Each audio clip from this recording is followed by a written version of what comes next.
నమస్కారం, పీవీబీ న్యూస్కి స్వాగతం. హెడ్లైన్ చూద్దాం.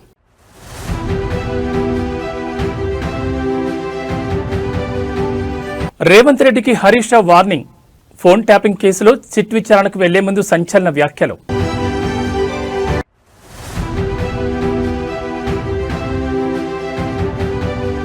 వైద్య రంగంలో తెలంగాణ ప్రభుత్వం విప్లవాత్మక అడుగు. క్యాన్సర్, తలసేమియా వంటి మొండి వ్యాధులకు చెక్.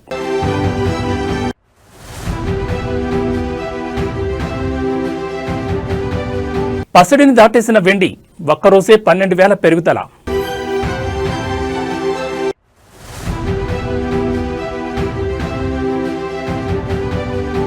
చిరంజీవితో భారీ పీరియాడిక్ మూవీ.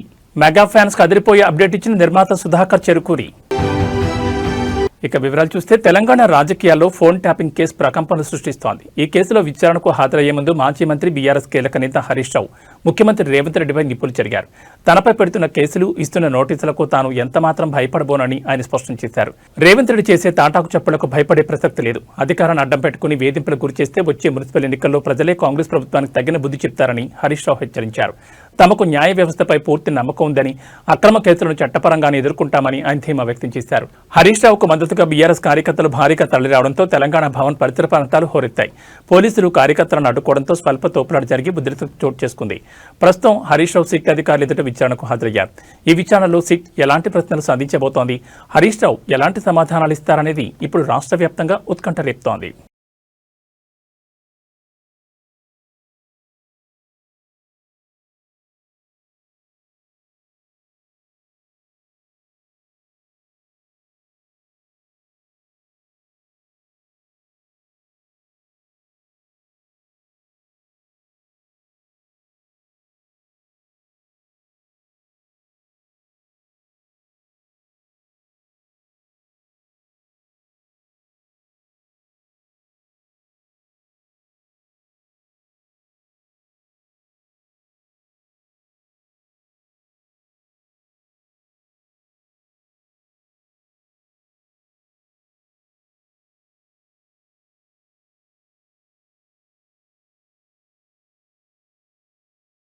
వైద్య రంగంలో తెలంగాణ మరో మైలురాయిని అధిగమించింది. నిరుపేదలకు ప్రాణదానం చేసేలా నిమ్స్ ఆసుపత్రిలో ఒక గొప్ప ప్రయోగానికి శ్రీకారం చుట్టారు మంత్రి దామోదర్ రాజనరసింహ.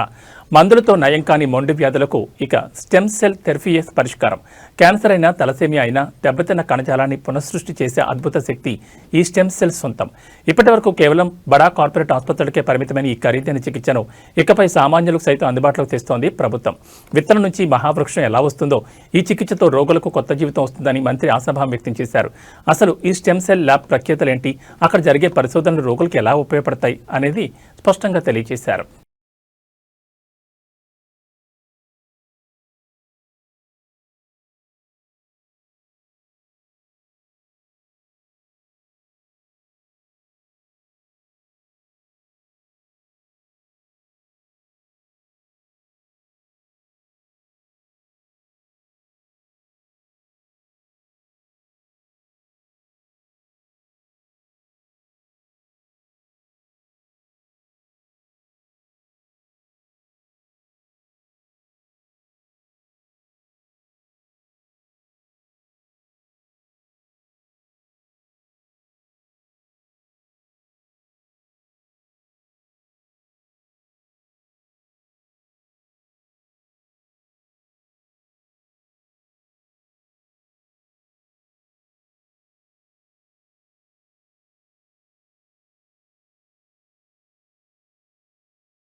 తెలంగాణ ఇంటర్ విద్యార్థులకు అలర్ట్. మరికొద్ది రోజుల్లో పరీక్షలు ప్రారంభం కానున్న నేపథ్యంలో ఇంటర్ బోర్డు కీలక ప్రకటన చేసింది. నిమిషం ఆలస్యం అయితే పరీక్షకు అనుమతించారనే భయం ఎక్కువద్దు.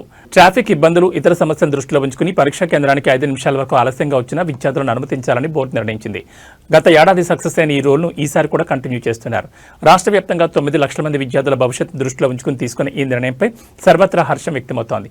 ఫిబ్రవరి 25 నుంచి థియరీ పరీక్షలు షురూ కానుండగా రేపటి నుంచి ఇంగ్లీష్ ప్రాక్టికల్స్ ప్రారంభం కానున్నాయి. విద్యార్థులు నిబంధనలు సడలింపు ఉన్నప్పటికీ ఆఖరి నిమిషం వరకు ఆగకుండా ప్రశాంతంగా పరీక్షా కేంద్రాలకు చేరుకోవాలని అధికారులు కోరుతున్నారు.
ఏపీలో పారిశ్రామిక కళ వచ్చేస్తోంది. దాబోస్ గడ్డపై ముఖ్యమంత్రి చంద్రబాబు నాయుడు మ్యాజిక్ చేస్తున్నారు. ప్రపంచ దేశాల చూపు ఇప్పుడు ఆంధ్రప్రదేశ్ వైపు మళ్లేలా పావులు కదుపుతున్నారు. తాజాగా యూఏఈ ఆర్థిక మంత్రి అల్ మారీతో చంద్రబాబు భేటీ అయ్యారు. ఒకరు కాదు, ఇద్దరు కాదు, ఏకంగా 40 యూఏఈ సంస్థలు ఏపీలో ఇన్వెస్ట్ చేసేందుకు రెడీ అయ్యాయి. ఏపీని లాజిస్టిక్స్ గేట్వే ఆఫ్ ఇండియాగా మార్చే లక్ష్యంతో మల్టీ మోడల్ లాజిస్టిక్ పార్క్ ఏర్పాటుపై కీలక చర్చలు జరిగాయి. మరోవైపు ఫుడ్ ప్రాసెసింగ్ రంగంలో కూడా యూఏఈతో చేతులు కలుపుతోంది ఏపీ సర్కార్. పునరుత్పాదక శక్తి నుంచి పోర్ట్ సిటీల అభివృద్ధి వరకు ఏపీ భవిష్యత్తును మార్చే భారీ ఒప్పందాలు త్వరలోనే కార్యరూపం దాల్చబోతున్నాయి.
ఏపీలోని ధాన్యం రైతులకు గుడ్ న్యూస్. ధాన్యం అమ్మిన రోజే నగదును నేరుగా మీ ఖాతాలో వేసేలా కూటమి ప్రభుత్వం కీలక నిర్ణయం తీసుకుంది. అన్నదాత సుఖీభవ అంటే మాటల్లో కాదు చేతల్లో చూపిస్తామంటున్నారు మంత్రి నాదెండ్ల మనోహర్.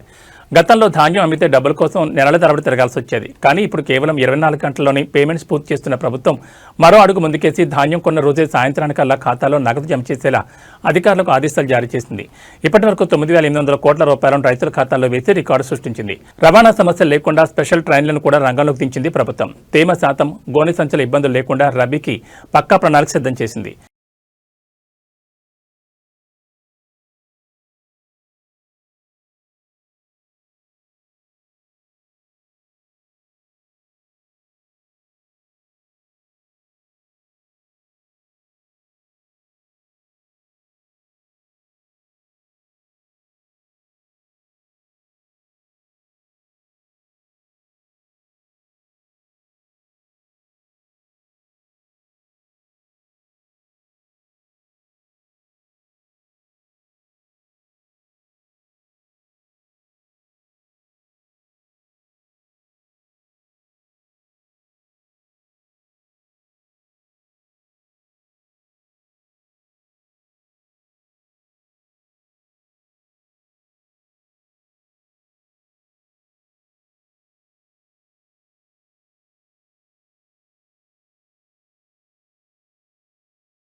రక్షించాల్సిన చేతులే వంచనకు ఒడికడితే న్యాయం వెన్నుచూపదని ఈ తీర్పు నిరూపించింది.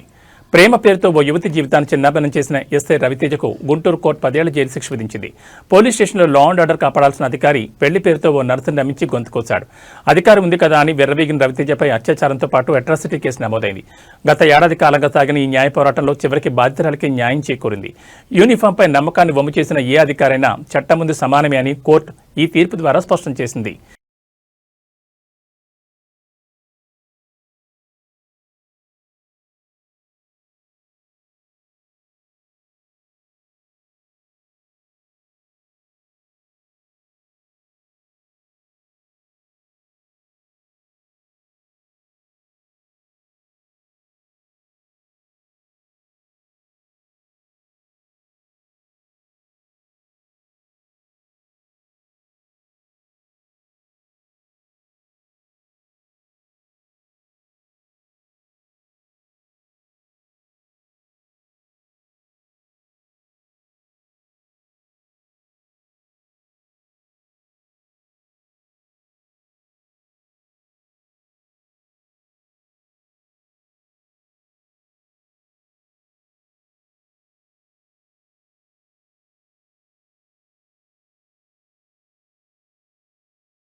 ఆస్తి కోసం తండ్రిని కొడుకు, కొడుకుని తండ్రి చంపుకునే రోజులివి. కానీ నంద్యాల జిల్లాలో ఒక వృద్ధ దంపతులు మాత్రం మా ఆస్తి మాకొద్దు, ఆ రామయ్యకు సొంతమంటూ 2 కోట్ల రూపాయల ఆస్తిని విరాళంగా ఇచ్చేందని ఆశ్చర్యపరిచారు. పేపలి మండలం జయదుర్గం గ్రామానికి చెందిన వీరభద్రుడు, వెంకటేశ్వర దంపతులకు సంతానం లేదు. ఉన్న ఆస్తిని ఏం చేయాలో తెలియక తికమక పడలేదు. మనసున్న మనుషులుగా ఆలోచించారు.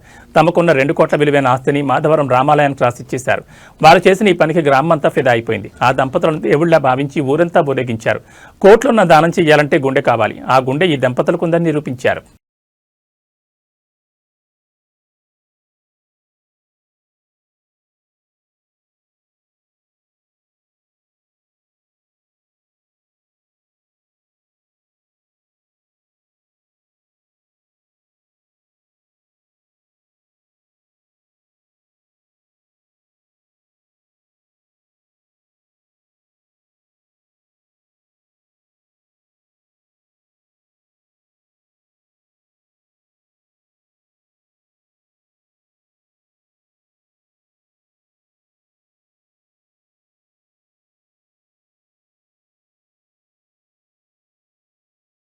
వీధి కుక్కల హత్యలపై ప్రముఖ యాంకర్ రష్మి గౌతమ్ తీవ్రస్థాయిలో విరుచుకుపడ్డారు. హైదరాబాద్ ప్రెస్ క్లబ్లో జరిగిన సమావేశంలో మాట్లాడుతూ మూగజీవాల పట్ల మనుషులు ప్రదర్శిస్తున్న క్రూరత్వంపై కన్నీటి పర్యంతమయ్యారు. తెలంగాణలోని కొన్ని గ్రామాల్లో వందలాది కుక్కలను విష ఇంజెక్షన్లు ఇచ్చి చంపడంపై ఆమె ఆవేదన వ్యక్తం చేశారు. కుక్కలు కరుస్తున్నాయని వాటిని చంపేయడం పరిష్కారం కాదు, అది అమానుషమని పేర్కొన్నారు. అడ్డుగా ఉన్నాయని మూగజీవాలను చంపేస్తున్నారు. రేపు ముసలివారై అడ్డుగా ఉన్నారని అమ్మానాన్నలు కూడా వదిలించుకుంటారా అంటూ సమాజాన్ని సూటిగా ప్రశ్నించారు. మీడియా తీరుపై విమర్శించారు. మీడియా కేవలం కుక్కలు కలిసిన వార్తల్ని హైలైట్ చేస్తోందని, కానీ వాటిపై జరుగుతున్న హింసను ఎందుకు చూపడం లేదని ప్రశ్నించారు. దుస్తుల వివాదంపై సెటైర్లు వేశారు. మన సంస్కృతి అంటే కేవలం వేసుకునే బట్టలు కాదని, తోటి జీవుల పట్ల చూపించే కరుణే నిజమైన సంస్కృతి అని రష్మి వ్యాఖ్యానించారు.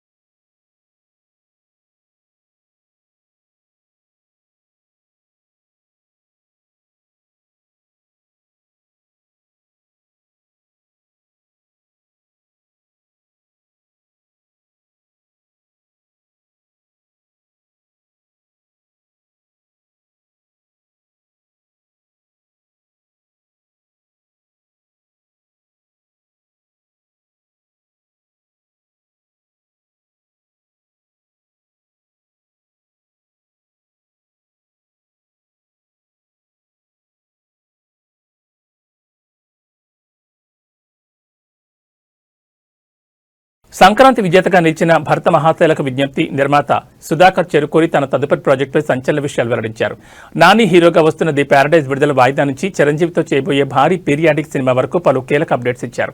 మెగాస్టార్తో పీరియాడిక్ డ్రామా ఉంటుందని చెప్పారు. చిరంజీవి హీరోగా 1970 నాటి పరిస్థితుల నేపథ్యంలో ఒక భారీ పీరియాడిక్ సినిమాను నిర్మిస్తున్నట్లు ఆయన స్పష్టం చేశారు. ది ప్యారడైజ్ తర్వాత ఈ ప్రాజెక్ట్ పట్టాలెక్కనుంది. మార్చిలో విడుదల కావాల్సిన నాని సినిమాను రామ్ చరణ్ పెద్ది సినిమాతో పోటీ పడకుండా ఉండేందుకు వాయిదా వేస్తున్నట్టు తెలిపారు. సమ్మర్ రేసులో ఈ సినిమా వచ్చే అవకాశం ఉంది. దుల్కర్ సల్మాన్, పూజా హెగ్డే కాంబినేషన్ లో వస్తున్న సినిమా కోసం అమెరికాలో 35 రోజుల పాటు భారీ షెడ్యూల్ ప్లాన్ చేసినట్లు వెల్లడించారు. చిన్న సినిమాగా వచ్చి సంక్రాంతి బరిలో నిలిచిన భర్త మహాశైలకు విజ్ఞప్తి ఏపీలో బ్రేక్ ఈవెన్ సాధించిందని, ఫ్యామిలీ ఆడియన్స్ వల్లే ఇది సాధ్యమైందని ఆయన ఆనందం వ్యక్తం చేశారు.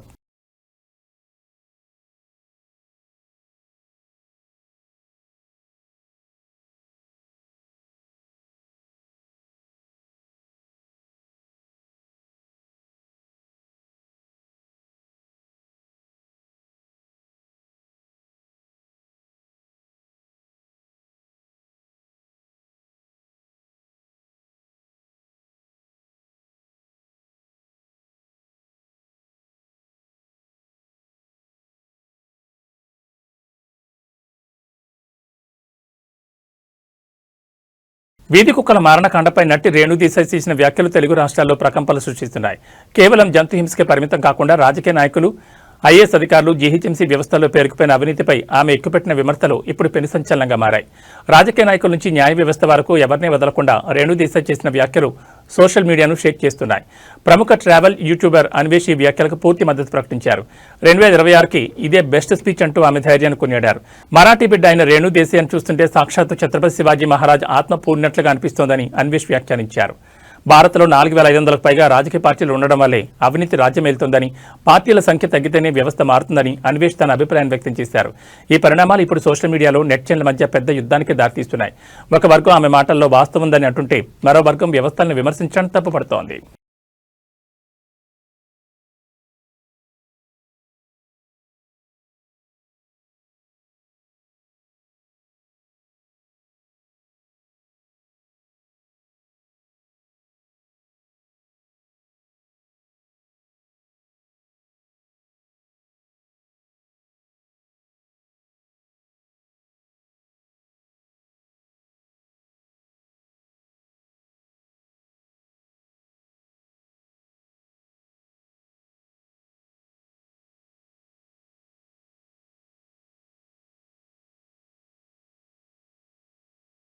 విదేశాల్లో భారతీయ సంస్కృతికి ఎదురవుతున్న అవరోధాలకు ఈ ఘటన నిదర్శనం. నుదుటిన తిలకం పెట్టుకుని పాఠశాలకు వెళ్లిన ఒక 8 ఏళ్ల బాలుడు అక్కడ ఎదురైన వింత పరిస్థితులకు భయపడి చివరికి బడి మారాల్సి వచ్చింది. లండన్లోని ఒక ప్రముఖ పాఠశాలలో ఈ అమానుష ఘటన వెలుచూసింది. హిందూ సాంప్రదాయం ప్రకారం తిలకం పెట్టుకున్న బాలుడిని తోటి విద్యార్థులు, ఉపాధ్యాయులు ఏదో వింత జీవిలో చూడడం ప్రారంభించారు. బాలుడి మత విశ్వాసాల గురించి పదే పదే ప్రశ్నిస్తూ హెడ్ టీచర్ ప్రత్యేకంగా నిఘా పెట్టడంతో ఆ చిన్నారి తీవ్రమైన మానసిక ఒత్తిడికి గురయ్యాడు. తమ ఆచారాల గురించి స్కూల్ యాజమాన్యానికి వివరించినా వారు పట్టించుకోలేదు. ఈ వివక్షను భరించలేక తమ బిడ్డ భవిష్యత్ కోసం తల్లిదండ్రులు ఆ స్కూల్ మానిపించి మరో పాఠశాలలో చేర్పించారు. గతంలో కూడా ఇదే పాఠశాల నుంచి ఇలాంటి కారణాలతోనే మరో 4 హిందూ విద్యార్థులు బయటకు వెళ్లడం గమనార్హం.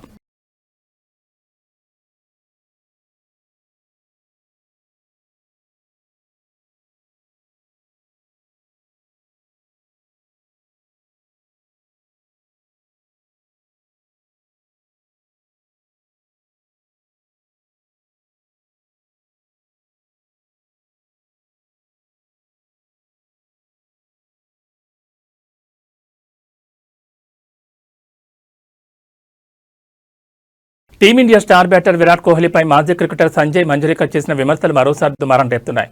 కోహ్లీ టెస్ట్ క్రికెట్కు రిటైర్మెంట్ ప్రకటించి వన్డేలను నిలుచుకోవడాన్ని విమర్శిస్తూ కోహ్లీ అన్ని ఫార్మాట్ల నుంచి తప్పుకుంటే బాగుండేదని మంజరేకర్ చేసిన వ్యాఖ్యలపై కోహ్లీ సోదరుడు వికాస్ కోహ్లీ తీవ్రంగా స్పందించారు. కోహ్లీ న్యూజిలాండ్పై సెంచరీ బాధిన తరుణంలో వికాస్ సోషల్ మీడియా వేదికగా స్పందించారు. అసలు ఏ ఫార్మాట్ సులువో మిస్టర్ ఎక్స్పర్ట్ చెప్పగలరా అంటూ మంజరేకర్ను పరోక్షంగా నిలదీశారు. ఏదైనా చెప్పడం సులభం, కానీ అక్కడ ఉండి చేయడం చాలా కష్టమంటూ కోహ్లీ పడ్డ కష్టాన్ని గుర్తు చేస్తూ వికాస్ తన థ్రెడ్స్ ఖాతాలో పోస్ట్ చేశారు. జో రూట్, స్మిత్ వంటి ఆటగాళ్లు టెస్టులు రాణిస్తుంటే కోహ్లీ సులువైన వన్డేలను ఎంచుకున్నాడని మంజరేకర్ విమర్శించడం ఈ వివాదానికి దారితీసింది.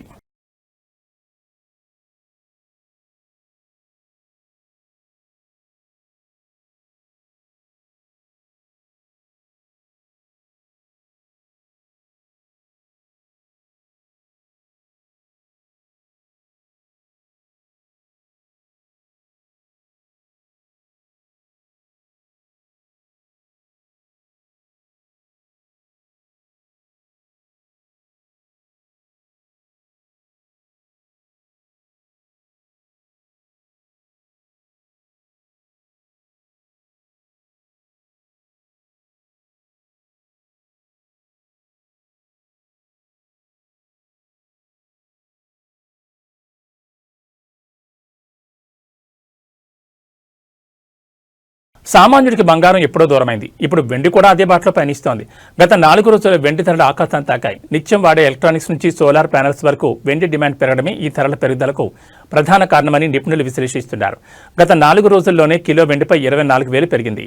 ప్రస్తుతం హైదరాబాద్లో కిలో వెండి ధర 3,30,000కు చేరి రికార్డు సృష్టించింది. 24 క్యారెట్ల బంగారం 10 గ్రాముల ధర ఏకంగా 1,47,280 వద్ద కొనసాగుతోంది.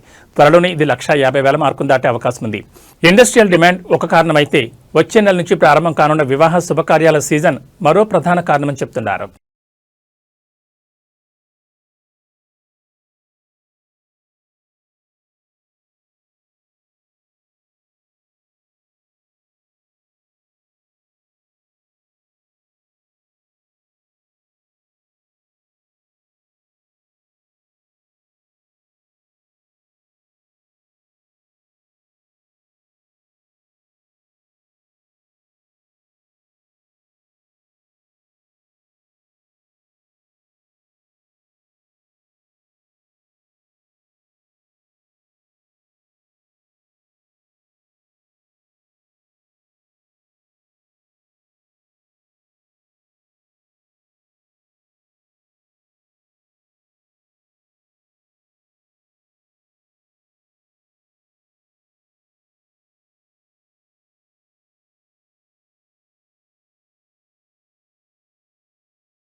ఏబీ బులెటిన్ విశేషాలు మరో బులెటిన్లో మళ్ళీ కలుసుకుందాం. నమస్కారం.